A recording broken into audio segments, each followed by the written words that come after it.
नमस्कार दोस्तों, कैसे हो आप सभी। उम्मीद करता हूँ सभी अच्छे होंगे। स्टडी फंडा परिवार में मैं शिवम कोहली आपका स्वागत करता हूँ। बेटा, इंडियन पॉलिटी में जो आपका पहला टॉपिक है, इवोल्यूशन ऑफ इंडियन कॉन्स्टिट्यूशन, मतलब भारत का जो संविधान जो आज आप वास्तविक रूप से देखते हो, उसका निर्माण, उसकी शुरुआत, उसका स्टार्टिंग पॉइंट कैसे रहा, उसका एक सफरनामा आज के इस पूरे सेशन में मैं आपको यही पढ़ाने जा रहा हूं। तो बच्चे भाई ध्यान दीजिएगा। हमारा जो यहाँ पे ये जो संपूर्ण बैच है, सीआईएसएफ, एएसआई और एलडीसीई स्पेशल, इस संपूर्ण बैच में आपको यहाँ पे जो सब्जेक्ट है वो रीजनिंग, जीके और साथ ही साथ मैथमेटिक्स और इंग्लिश, ये चारों कवर कराए जाएंगे। इसके साथ साथ कुछ स्पेशल फीचर्स भी हैं। फॉर एग्जाम्पल जैसे रिकॉर्डेड वीडियो लेक्चर भी होंगे विद पीपीटी और टेस्ट सीरीज और WhatsApp group for discussion and daily current affair, साथ ही साथ डाउट सेशन और उसके साथ यहाँ पे पीवाईक्यू डिस्कशन। ये सब कुछ आपको इस बैच में मिलने वाला है। तो यहाँ पे उम्मीद करूंगा आपको सेशन बहुत पसंद आएगा। बस यहाँ पे अब समय और अपना उपस्थिति, मतलब यहाँ पे जो प्रेजेंटेशन है वो पूरा धुआंधार दीजिएगा, क्योंकि अब शुरुआत करते हैं यहाँ पे सेशन से। देखिए, मैंने बात की है कि संविधान का जो निर्माण है उसकी स्टार्टिंग, तो बेटा यहाँ पे जो संविधान का निर्माण से मतलब है ब्रिटेन से आपका जब 1600 एडी में सबसे पहले यहाँ पे ब्रिटिश क्राउन, जब महारानी ने सबसे पहले सिग्नेचर दिया था, ये बात आप मॉडर्न इंडिया में पढ़ोगे। बस यहाँ पे तो मैं छोटा सा एक आपको यहाँ पे समरी बना देता हूँ कि हाँ भाई 1600 एडी में महारानी ने जब सिग्नेचर दिया था 31 दिसंबर, तो इसके लिए बेटा कि आप सब ईस्ट में जाते, ईस्ट बोले तो इंडिया में भी क्या कर सकते हो, व्यापार। और उसी व्यापार के बाद यहाँ पे 1765 मतलब after battle of Plassey and battle of Buxar, इसके बाद क्या हो बेटा, यहाँ पे दीवानी इन्हें शुरू हुई अंग्रेजों को। और उसके बाद जो ब्रिटिश ऑफिसर थे उनमें एक तरफ से एक भ्रष्टाचार की भूमिका क्रिएट हो गई। फिर जरूरत पड़ी अंग्रेजों को कहीं ना कहीं, मतलब ब्रिटेन में, कि भाई अब इन जो करप्शन हो रहा है, जो भ्रष्टाचार हो रहा है, इसके खिलाफ एक कानून बनाया जाए। और उसी कानून का नाम था सबसे पहले रेगुलेटिंग एक्ट। यहां से बनना शुरू हुआ और इसके बाद 1857 वाले जब क्रांति हुई 1857 में, उसके बाद बचा यहाँ पे ये कानून फिर चेंज हुए। मतलब अब ब्रिटिश जो सरकार है, जो ब्रिटेन से कानून बनते आ रहे थे, फिर 58 के बाद 1861 में इंडियन काउंसिल एक्ट के नाम से आया, फिर 92 में काउंसिल एक्ट, फिर 1990 में काउंसिल एक्ट, 1919 में गवर्नमेंट एक्ट, साथ ही साथ 1935 गवर्नमेंट एक्ट 1935 वाला, ये बहुत इंपॉर्टेंट है। और इसके बाद फाइनली 1947 जहां पे देश भारत आजाद हो जाएगा। तो आज का जो सफरनामा है वो आपका लेटेस्ट 1773 रेगुलेटिंग एक्ट से 1947 तक का हम एक पॉइंट देखते जा रहे हैं। सही, चलिए यहाँ पे जिसमें सबसे पहले बेटा आपको पढ़ाया जाता है रेगुलेटिंग एक्ट। अब इस रेगुलेटिंग एक्ट में जो अंग्रेज ऑफिसर्स, मोस्टली कर्मचारी, एम्प्लॉय, उन सबके लिए आया था कहां से, ब्रिटेन से बनते। आपको याद हो आपका थोड़ा सा, ये जैसे सपोज करो भारत और यहाँ पे क्या है ब्रिटेन। अब ब्रिटेन से कानून कहां के लिए बनता था, भारत, और उसमें पहला कानून बनता था रेगुलेटिंग एक्ट। अब उसमें जो ब्रिटिश हेड थे, जो अंग्रेज थे, वो थे वारेन हेस्टिंग्स। ये क्या थे बेटा, पहले गवर्नर जनरल ऑफ बंगाल। देखिए क्या है यहाँ पे, आप यहाँ गवर्नर जनरल ऑफ बंगाल, क्योंकि इन्होंने सबसे पहला राज ब्रिटिश ने यहाँ पे, कहाँ पे इनकी सत्ता ज्यादा थी, बंगाल में, तो पहले इन्होंने यहीं पे गवर्नर जनरल ऑफ बंगाल बनाया, किसके द्वारा, रेगुलेटिंग एक्ट के द्वारा, नाम था वारेन हेस्टिंग्स। बहुत मॉडर्न इंडिया में पूछा जाता है, पॉलिटिक्स में भी आपका सवाल आता है, तो मेंशन रखना सही। अब इससे कुछ स्टेप पॉइंट समझ लीजिए। जैसे फर्स्ट स्टेप पे, British parliament to regulate to East India Company, जो अंग्रेजों की ईस्ट इंडिया कंपनी आई थी उसके लिए कानून कौन बना रहा था बेटा, ब्रिटेन, ना कि भारत में कानून बन रहा था। दूसरा पॉइंट है establish to position of governor general of Bengal. वही मैंने समझाया कि गवर्नर जनरल को क्या करा, यहाँ पे इसका पद बना दिया। साथ ही साथ created supreme court act Calcutta, ये बहुत इंपॉर्टेंट है। कलकत्ता, मद्रास, इन सबके लिए क्या करा बेटा, यहाँ पे कलकत्ता, मद्रास और बंगाल, इनके लिए यहाँ पे साथ ही साथ मद्रास भी ध्यान रखना और साथ ही साथ बंगाल, ये कोर्ट बना दिए। और यहाँ पे कलकत्ता इनका सुप्रीम कोर्ट। हाँ, सवाल ये आएगा कि चीफ जस्टिस कौन थे, सर एलिजा एम्पे। उस टाइम पे chief justice of Calcutta regulating act में कौन थे, सर एलिजा एम्पे और Stephen Caesar, Le Maitre, John Hyde और रॉबर्ट चैम्बर्स, ये क्या थे बेटा, यहाँ पे उस जूरी के मेंबर थे। मतलब कभी भी जज ब्रिटिश में आज भी सिंगल नहीं बैठते, उसके साथ एक दो तीन चार मेंबर और बैठते हैं, और इसे पूरी जुरिडिक्शन को जूरी बोला जाता है। सही, तो उसी जूरी में सर एलिजा एम्पे क्या थे, चीफ थे। Governor general was given control over Bombay and Madras presidency. जो governor general of India Bengal था, इंडिया की बात नहीं हुई थी यहाँ पे, जो गवर्नर जनरल ऑफ इंडिया है वो बंगाल, सॉरी, वो क्या करेगा बेटा, उस पर मद्रास थी भी, और साथ ही साथ यहाँ पे बॉम्बे, इनकी प्रेसिडेंसी भी यहाँ पे, इन पे भी वो राज, मतलब एक तरह से उनका अधिकार दे दिया गया। तो ये तो था 1773 वाला रेवोल्यूशन एक्ट। अब इसके साथ साथ हम चलेंगे नेक्स्ट स्टेप, और वो कौन सा है, 1784, जिसे बोलते हैं पिट्स इंडिया एक्ट। देखो बच्चा, विलियम पिट्स उस टाइम पे क्या थे, यहाँ पे जो विलियम पिट्स है, ये उस टाइम में ब्रिटेन में क्या हुआ करते थे, पीएम, मतलब प्रधानमंत्री। जैसा आज भी देखते हो आप नमामि गंगे है नी, या नमो गंगे, इस तरह से हमारे माननीय देश के प्रधानमंत्री मोदी जी के नाम पे भी कुछ योजनाएं बन जाती हैं। इससे पहले राजीव गांधी, इंदिरा गांधी, बहुत सारी योजनाएं प्रधानमंत्री के नाम पे बनी है। तो नॉर्मल सी बात है, अगर एक छोटे से कानून की बात की जाए तो वो प्रधानमंत्री के नाम पे कहाँ थे, ब्रिटेन पे बना दिया था, जिसका नाम था पिट्स इंडिया एक्ट। और उस टाइम जो हेड हुआ करते थे वो थे वारेन हेस्टिंग्स। अब इससे संबंधित पॉइंट समझ लीजिए। जैसे फर्स्ट ऑफ ऑल है एक तो यहाँ पे establish double control between the British government and east India company. मतलब अब भारत में एक तो ईस्ट इंडिया कंपनी, साथ ही साथ जो ब्रिटिश था, जो अंग्रेज थे, वो भी यहाँ पे शासन, मतलब एक तरह से अब ये समझ लीजिए एक डबल सिस्टम भारत में एंट्री कर दिया था। डबल सिस्टम जैसे आज बात की जाए, राज्यसभा है, लोकसभा है, समझ नहीं होगी सही, हाँ, यहाँ पे यही डबल सिस्टम था। Created the board of control overseas company of civil military and revenue officer. मतलब कंपनी के नागरिक, सैन्य और राजस्व मामलों की निगरानी के लिए कंट्रोल बोर्ड बनाया। देखो बच्चा, कंट्रोल बोर्ड समझ लीजिए, यहाँ पे आपका क्या होगा, एक तरफ तो है यहाँ पे भारत और यहाँ पे है ब्रिटेन।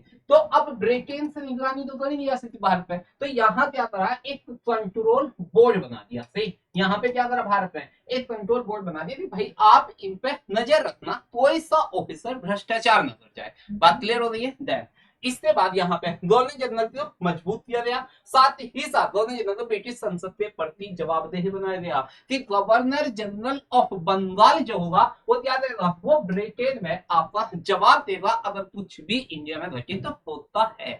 बात क्लियर। तो ये था 1784 वाला विलियम पिट्स से संबंधित सबसे ज्यादा इंपॉर्टेंट सवाल इसका यही है कि इंडिया पिट्स से कब है, 1784 में। वो विलियम पिट्स कौन थे, उस टाइम पे ब्रिटेन के पीएम से। देन इसके बाद बीओसी यहाँ पे एक मतलब कंट्रोल इसका बना दिया था, कहां पे, भारत में। क्लियर है। इसके बाद यहाँ पे बात करेंगे बेटा किससे, नेक्स्ट आपका 1813 वाला चार्टर। ये बहुत कुछ आता है, वजह साफ है। इसमें क्या दिया था, एक तो लॉर्ड मिंटो, क्लास यहाँ पे ध्यान देना, लॉर्ड मिंटो उस टाइम क्या थे, गवर्नर जनरल थे। सही है, आगे भी आएगा, पढ़ा रहा हूँ। सही, लॉर्ड मिंटो क्या थे उस टाइम पे, गवर्नर जनरल। एंड इसके बाद ended the trade monopoly of East India Company. देखो यहाँ पे इन्होंने क्या कहा है, एंडेड, मतलब ईस्ट इंडिया कंपनी व्यापारिक अधिकार को समाप्त कर दिया, चाय और चीन के साथ व्यापार को छोड़ता है। मोनोपोलिटी क्या है, इन्होंने क्या करा, ईस्ट इंडिया कंपनी जो भारत आई थी कहां से, ब्रिटेन से, इसका क्या करा बेटा, यहाँ पे मोनोपोलिटी क्या कर दिया,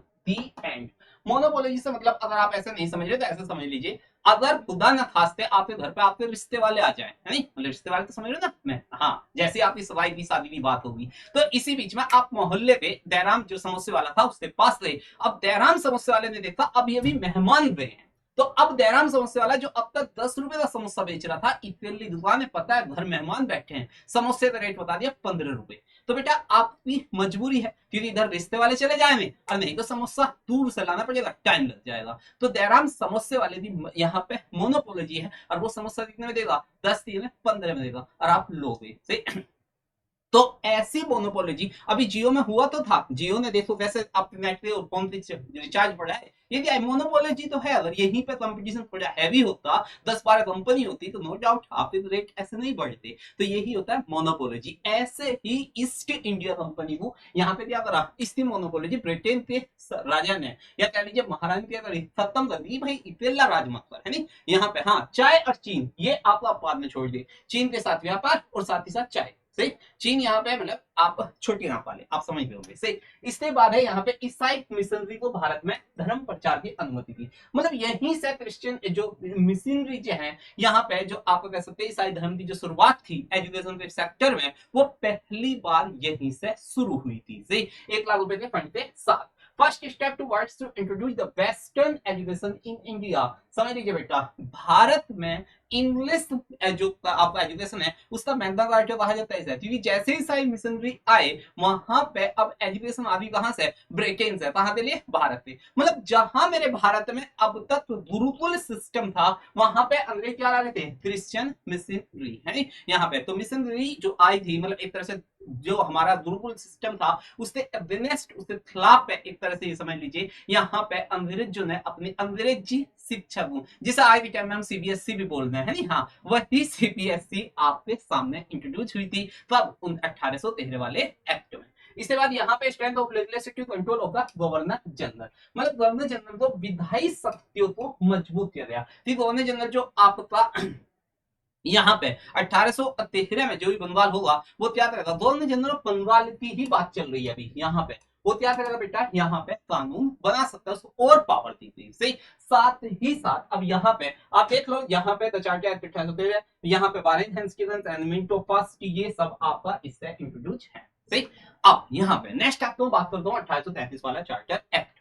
ये बहुत बहुत इंपॉर्टेंट है। सबसे पहले समझ लीजिए Lord William Bentinck, first governor general of India सही। ये क्या थे, पहले गवर्नर जनरल ऑफ इंडिया। एक छोटा सा फॉर्मूला समझिए बेटा, फॉर्मूला ही कह लीजिए। फॉर्मूला क्या है, एक तो आप पढ़ोगे गवर्नर जनरल सही। एक तो गवर्नर थे सबसे पहले, वो थे रॉबर्ट क्लाइव सही। वो कौन थे, रॉबर्ट क्लाइव।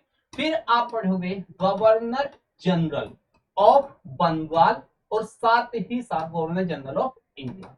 और लास्ट में यहाँ पे एक टॉपिक में पढ़ोगे वायसराय सही। अब ये पद है क्या, जिसे गवर्नर जनरल यहाँ पे अभी आपने कौन पढ़े थे, वारेन हेस्टिंग्स है नी, वारेन हेस्टिंग्स। इसके साथ साथ यहाँ पे गवर्नर जनरल ऑफ इंडिया किसे पढ़ रहे हो, लॉर्ड विलियम बेंटिंक से। यहाँ पे विलियम बेंटिंक, और इसी के साथ साथ लॉर्ड कैनिंग को क्या पढ़ोगे, यहाँ पे आपका वायसराय। अब इससे यहाँ पे आपके कंफ्यूजन हो जाएगा, यार अभी तो गवर्नर था, फिर गवर्नर जनरल ऑफ बंगाल बना और गवर्नर जनरल ऑफ इंडिया, और उसके बाद क्या बना, वायसराय। हमें यहाँ पे आते मेरे बच्चा जब पढ़ते हैं ये कंफ्यूज हो जाए, ये हुआ तो हुआ कैसे। सेम हमारी जिंदगी, आप 2 मिनट यहाँ पे फोकस कीजिएगा, हमारी लाइफ में भी तो ऐसे होता है। यहाँ पे पहला अंग्रेज क्या बने, गवर्नर, फिर क्या बने, गवर्नर जनरल ऑफ बंगाल, फिर क्या बने, गवर्नर जनरल ऑफ इंडिया, बाद में क्या बने, वायसराय। मैं समझा रहा हूँ, इतने समझ लीजिए। अगर बात की जाए 1756 या कह लीजिए 1757 या 1757 में जब प्लासी का युद्ध हुआ था, उस टाइम क्या थे, Robert Clive governor of Bengal थे, बस गवर्नर ऑफ बंगाल। फिर यहाँ पे वारेन हेस्टिंग्स क्या बन गए, गवर्नर जनरल ऑफ बंगाल सी। तो यहाँ पे अब इसे ऐसे कर दीजिए, उसके बाद यहाँ पे इंडिया विलियम बेंटिंक, ये सब सवाल आपके सामने है। इसे थोड़ा सा अपनी पर्सनल लाइफ में जोड़िए। आप भी अगर सबसे पहले यहाँ पे क्या बनते हो, यहाँ पे अगर एक लड़का लड़की के बीच में बात की जाए, सबसे पहले क्या बनोगे, फ्रेंड। उसके बाद यहाँ पे बनोगे बीएफ, और बीएफ के दो मतलब होते हैं, एक होता है बेटा यहाँ पे आपका बेस्ट फ्रेंड, और उसके बाद दूसरा होता है बॉयफ्रेंड। ठीक, यहाँ पे तो पहले क्या बने, यहाँ पे फ्रेंड, उसके बाद बेस्ट फ्रेंड, उसके बाद क्या बने, तीसरे स्टेप पे बॉयफ्रेंड, एकदम डायरेक्ट बॉयफ्रेंड ही बने। अभी तो रुको जरा, इसके बाद आएगी 1857 की क्रांति से, और 1857 की क्रांति जैसे ही आई, आप क्या बन गए, यहाँ पे अब तक तो थे बॉयफ्रेंड, यहाँ पे क्या बन जाओगे बेटा, फाइनली हबी। सही, यहाँ पे क्या बन जाओगे, हबी। मतलब 4 चरण में जैसे हम पहुंच पाते हैं ना हबी तक के सफर में, वैसे ही अंग्रेज राज कर रहे थे भारत में इन 4 चरणों पे ही। बस अब में भी आपको क्लियर हो गया होगा कि यहाँ पे इस फॉर्मूले से पहले फ्रेंड, तो इसका मतलब पहले क्या है, गवर्नर ऑफ बंगाल, फिर बेस्ट फ्रेंड तो क्या है, गवर्नर जनरल ऑफ बंगाल, फिर बॉय फ्रेंड मतलब क्या है, तीसरे स्टेप है तो वहां पे governor general of India, and उसके बाद लास्ट में कौन आया, वायसराय, बोले तो हबी। 1857 की क्रांति, या आप कह लीजिए आपके पास सरकारी नौकरी। सही, तो वही है अपनी क्रांति। तो ऐसी आसान आसान चीजों के साथ आप चीजों को कवर कर सकते हो। तो आपको यहाँ पे ये कंफ्यूजन हो सकता, William Bentinck governor general of India बन कैसे गया, तो बेटा सिंपल इस प्रोसेस के द्वारा। और 1833 में 33 में बना था, कंसीडर रखना, कंफ्यूज मत होना। सही, इसके साथ ईस्ट इंडिया कंपनी व्यवसायिक गतिविधियों को समाप्त किया गया, खत्म कर दी ईस्ट इंडिया कंपनी पूरी रूप से कि भाई आप जो है मतलब एक तरह से मोनोपोली 100% खत्म है, चाहे पहले चेन छोड़ दिया था वो भी खत्म।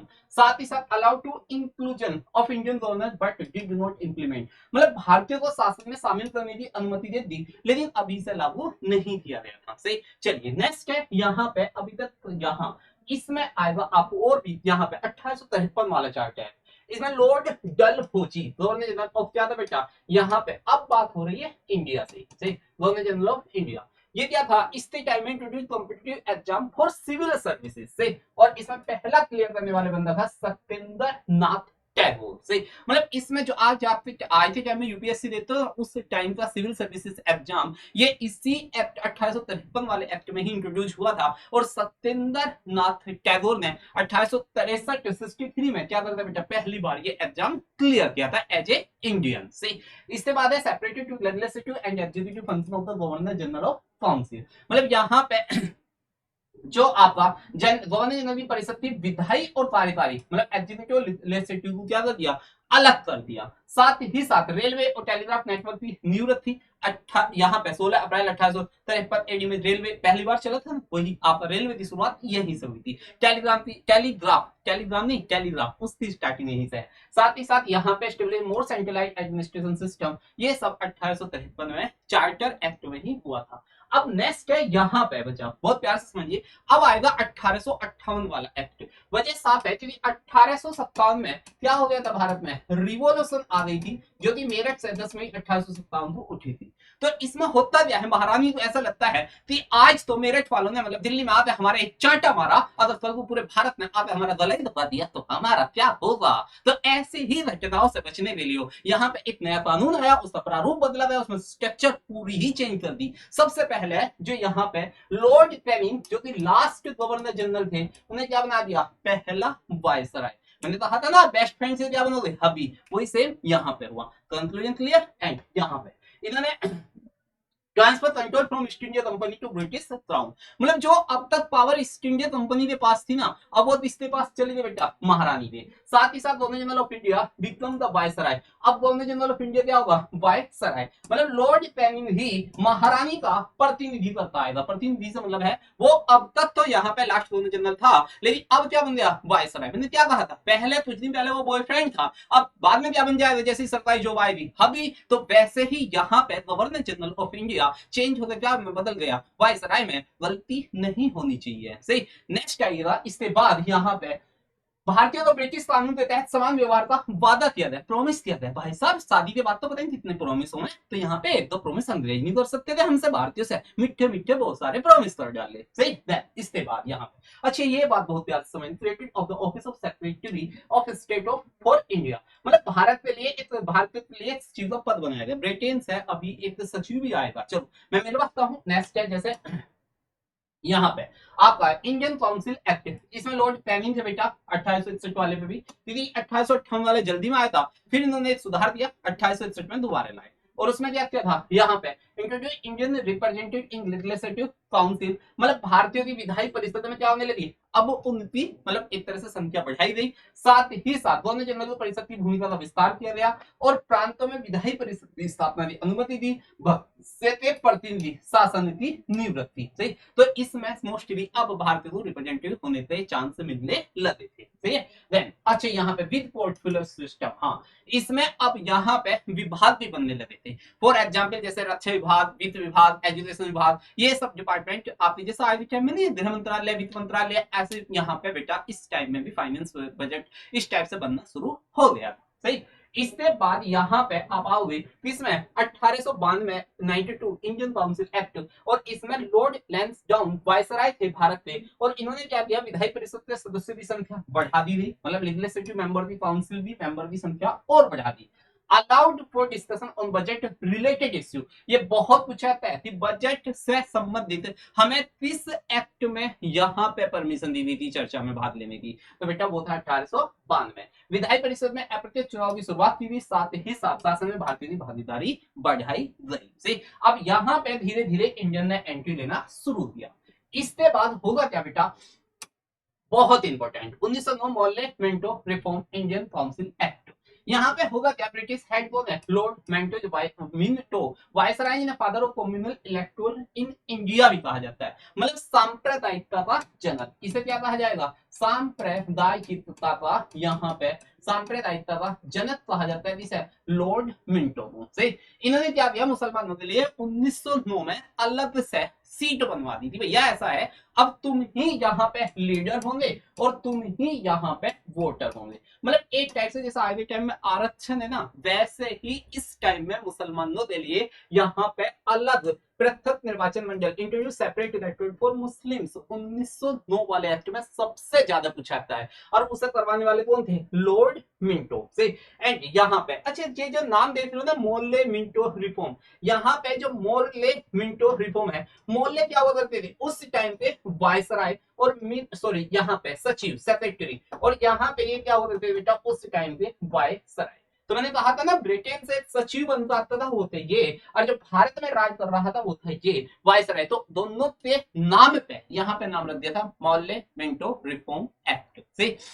इसके साथ यहाँ पे ये था 1909 वाला, मुसलमानों के लिए पूछा जाता है। नेक्स्ट 10 साल बाद 1909 मॉन्टेग्यू चेम्सफोर्ड यहाँ पे रिफॉर्म, इसमें दिया हुआ है गवर्नमेंट ऑफ इंडियन एक्ट है वो, यहाँ पे चेम्सफोर्ड दिया उस टाइम पे वायसराय, आप इस फोटो में देख ही रहे हो, मॉन्टेग्यू क्या है यहाँ पे सेक्रेटरी है, साथ ही साथ जो वायसराय है वो चेम्सफोर्ड है भारत के से। मॉन्टेग्यू क्या है यहाँ पे आपके सचिव हैं, और वायसराय कौन है यहाँ पे, तो सिंपल मेरे बच्चा यहाँ पे चेम्सफोर्ड।